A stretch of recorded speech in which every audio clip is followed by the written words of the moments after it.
Hey everybody, it's Alexa, and I want to ask you, are you believing the lies about maximalist lifestyles and how you are a victim of an unfair economy? The truth is, minimalism and essentialism will help you realize with gratitude that you have all you need. Ironically, that will enable you to become richer. This is something that I'm starting to understand, and I want to share with you some of the connections that I've made in the past couple of years, running my own business, changing my lifestyle, and how that's paid off for me. So I don't really have a structure planned out for this video, but let's go back about over a decade when I was laid off from my job and I was pregnant with my second child and I was the main breadwinner, and it was a week before Christmas and I didn't know what I was going to do to make the house payment. I was really afraid and I felt like a victim. I was angry at corporate America. At the same time, I wanted to succeed and show them what they had lost by laying me off. Over the next decade, like I said, I really started to change my thinking, but it took a long time, and there were so many basic things that I had to learn about in running my own business. Basic things about cash flow, basic things about getting paid, about tracking invoices, because you forget who you billed and who paid you and who didn't pay you.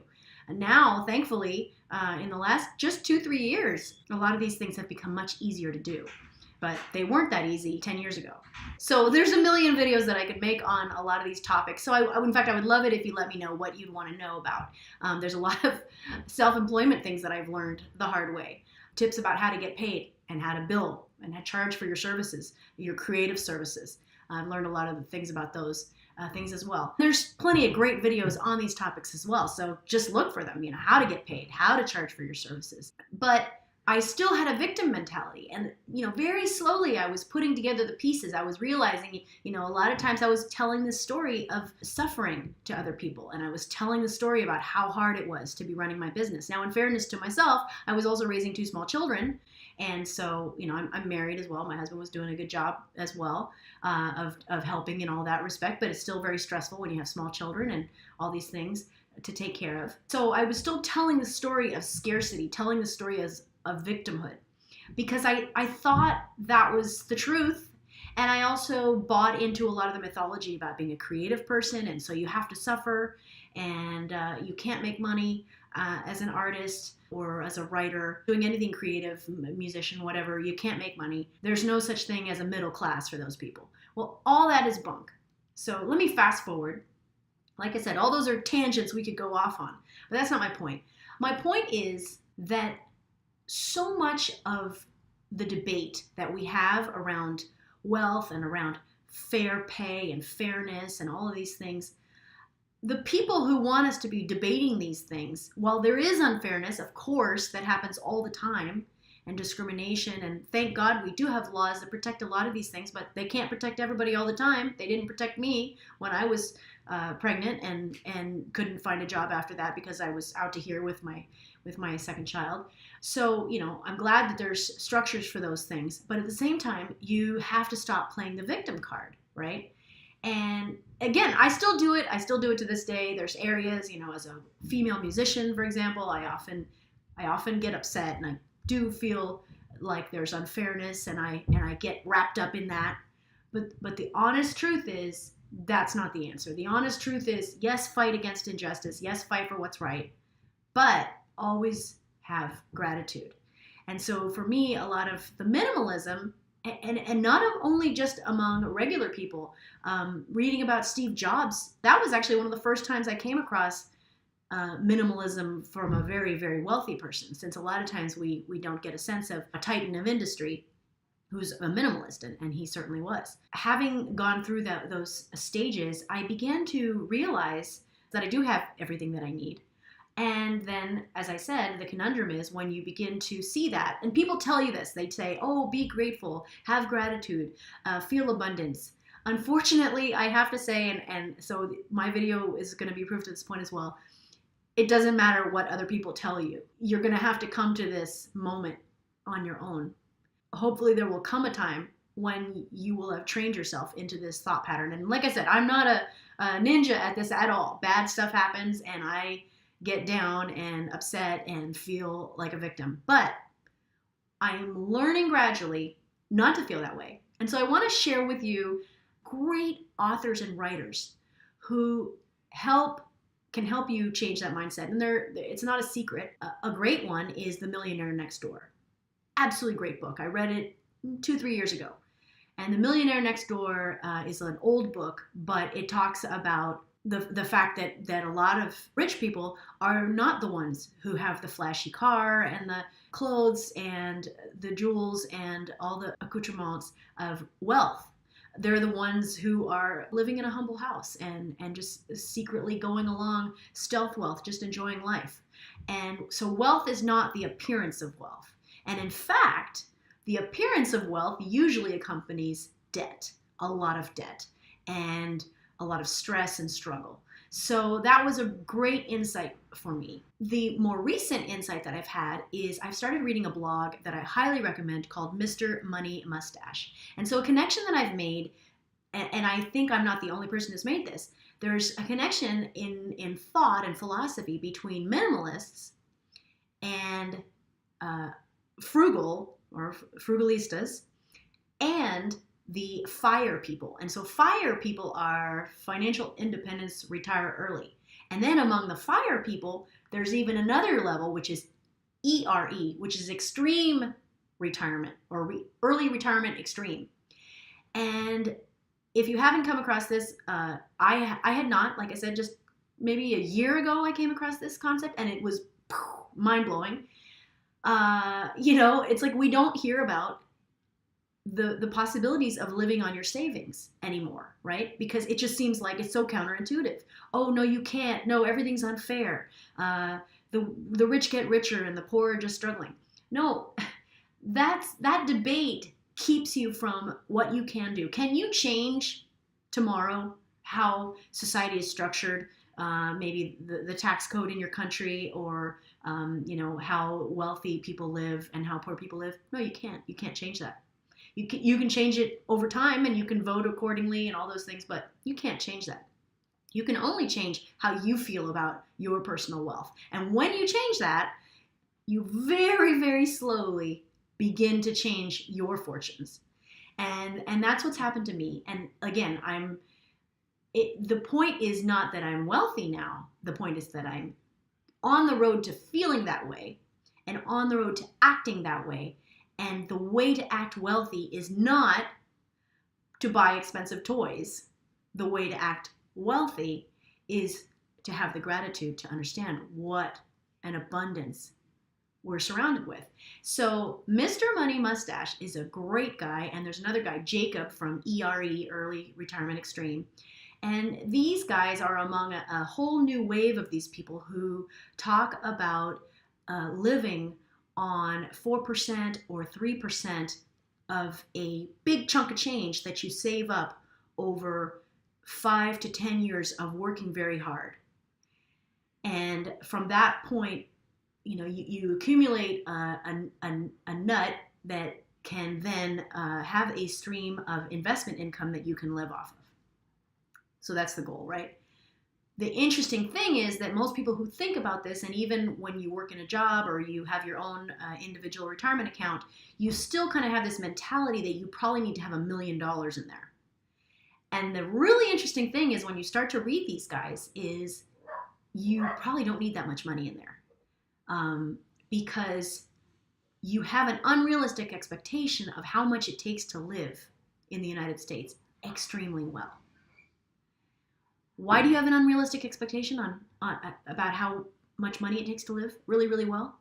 Because you still are getting those messages about a consumerist lifestyle that is going to make you happy. Number one, buy a new car and be sure to finance that. And be sure once you have a vehicle that takes you from your doorstep to your job or wherever, be sure to now move twice as far away from your job. Where you were, that's not good enough. Now move far away. You've created an efficiency in travel, so now erase that efficiency by going farther away from where you need to go. So these are the kinds of messages we're getting. Buy a big house. There's so many things that you need to question. You need to question everything. Do you need to own a home? It's not the answer for everybody. I love my house. It is our castle. But I will say it's a huge source of stress. It's constantly decaying. It's constantly coming down, It's a huge amount of maintenance. And you might just not be cut out for that. So there's no shame in that, not buying a house.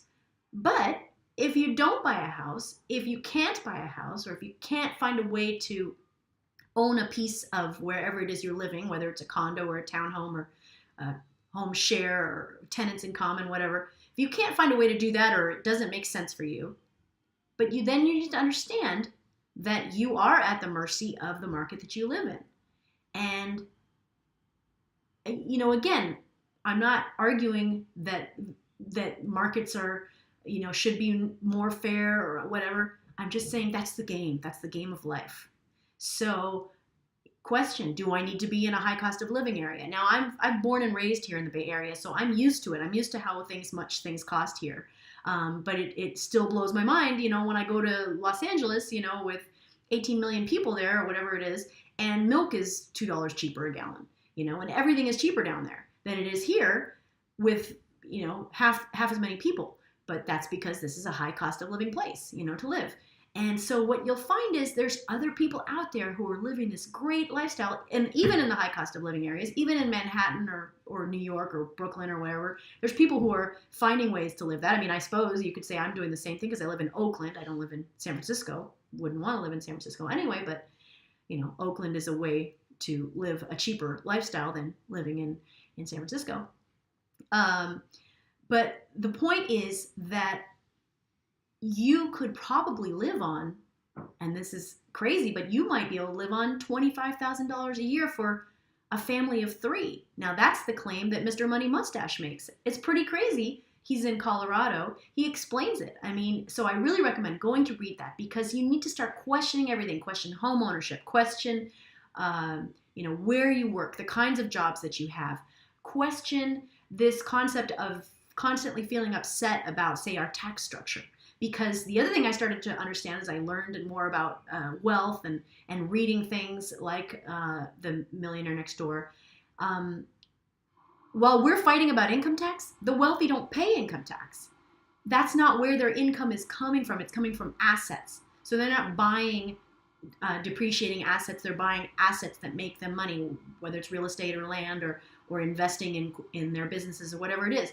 So this mentality, and the reason, and so they're not getting income. So money, and I'm not a tax person, I don't totally understand this, but anyway, the money that the government takes out of a paycheck is a big difference. It's in amount from the money that they take out of income that you grab from a retirement account or income that comes off of any kind of investment. And again, there's tricks that are played. There's ways that owners create a corporation and then they take a draw off that corporation and that becomes their money. There's all these tricks of the trade. I don't really understand them. I don't like to get into too much paperwork. But the point is there's levels to this game. And so a lot of us who are, middle-class people or trying to be middle-class people or just, hovering around there somewhere, you may have been sucked into this mentality of victimhood, and you may have forgotten what a blessing it is to live here in the United States of America. If you live here, what an incredible country it is to run a business in. And you really just need to take ownership. What else should you question? I mean, question driving. Oh my God. I try not to freak out, but it's true. It's getting truer by the minute. We actually need to stop driving. I mean, it's kind of urgent. So a great concept about driving that I just became aware of is hypermiling. And hypermiling, these are these people who try to get the most mileage they can get out of their car. And there's also people who have a car and they don't drive it. How's that for a concept? How about the concept of having a tank of gas and just seeing, can that last 2 months, 3 months? Imagine how little driving that would be. That's what Mr. Money Mustache does. He's all about bicycles. And actually, right now, my family has a fleet of bicycles, and we're doing a lot more biking. I'm the most guilty, probably. Well, two of us are the most guilty of not biking, and the other two are doing a lot of biking. So I need to get on the ball a little bit about that. But the good news is it's slowly changing. My mentality is changing because biking is fun, and if you live within 3 miles of a lot of the places that you need to go, there shouldn't be an excuse. You should get out there on your bike and get there. So yeah, I mean, owning a car, get rid of that mentality. There's no need for it. And the good news is, with minimalism trending, with everything being in the cloud, everything being virtualized, it's getting easier and easier to just own your worth internally and not worry about the appearances of, oh, I don't have the fancy car. I mean, I feel sorry for the people who are still stuck in that mentality. And I know there's a lot of people like that, but my circle, I'm not. Granted, I live in an urban area, so it's very easy to take public transportation. There's no stigma. And not only that, if I needed a fancy car, I can really quickly get one through Zipcar or through Turo. I can get a fancy car if I somehow needed to make that impression. That's the number one thing that Mr. Money Mustache says. Also, he's big on manual stick shifts, and so am I. I really love my new stick shift that I have. I mean, new old. It's almost 20 years old, but it's new to me. Love it. She's got a lot of pep. Question how you entertain yourself. Question vacations. Because all of these things are sold to us. It's a belief system. I've got to go sit on a beach. Oh, question vacations that require jet fuel. What is that about? Why is it fun to fly somewhere? And just think about just literally like this cloud of thousands of dollars just evaporating into the air. That's the cost of you getting to this place in a tin can flying through the air. Again, I mean, if somebody else is going to pay for it, maybe I'll go for it. But also the environmental cost of it. So the point is, you can start to question everything. And I would love to hear from you. Like, what are you questioning? Question your living arrangements. We're lucky that we're living right now in a time, I mean, as we all know, right now you can question your gender. And I've sort of thought about that. I don't really know how obviously it's not an urge for me to question my gender per se. Although I have sort of humorously thought about, like, how could I question my gender? Like, as a joke, I was thinking I could try to market myself as a male musician and see if I was more successful. And I know people have done sort of thought experiments along those lines, maybe with ethnicity. Like, I think I heard about a poet, and he was like a white male, and I think he submitted some poetry as an Asian female, and he had all this success. So that's my mentality right now. Question everything. Have gratitude for everything. Understand that the victim mentality and the anger serves the overlords, okay? It serves those large enterprises that want to usurp our attention. And so if we can start to fight that mentality by understanding that we can use the same tools they're using. We can grab those tools and use them for ourselves. And as we start to get rid of that victim story, and we start to function as little tiny mini corporations ourselves. And I personally don't think a corporation is a bad word. I think that's kind of silly when people are like, evil corporations. Well, corporations are just like every other human institution, I always like to say. Many of them are flawed, and many of them are not. So, it's like you get to choose. Maybe a weapons corporation, not so great, but maybe a corporation that's green energy, maybe those things are good. These are silly lines that we draw. Okay, so I'm babbling all over the map, but I hope you got a sense of what I'm feeling, which is you can change the programming in your mind, turn off the victimhood, begin to use minimalism as a jump into gratitude. And with gratitude, realize that everything is possible and you are the captain of your own ship. So I hope this inspires some good thoughts, and I would love to hear what you're questioning. I would love to hear what you're throwing off, and also what kinds of frugal blogs you're reading, because like I said, I just love this stuff. It's really inspiring me, and it's It's keeping me strong in this journey that I'm now on, which is to set my family up for financial freedom sooner rather than later. So thanks so much for watching. Please comment and subscribe. Bye.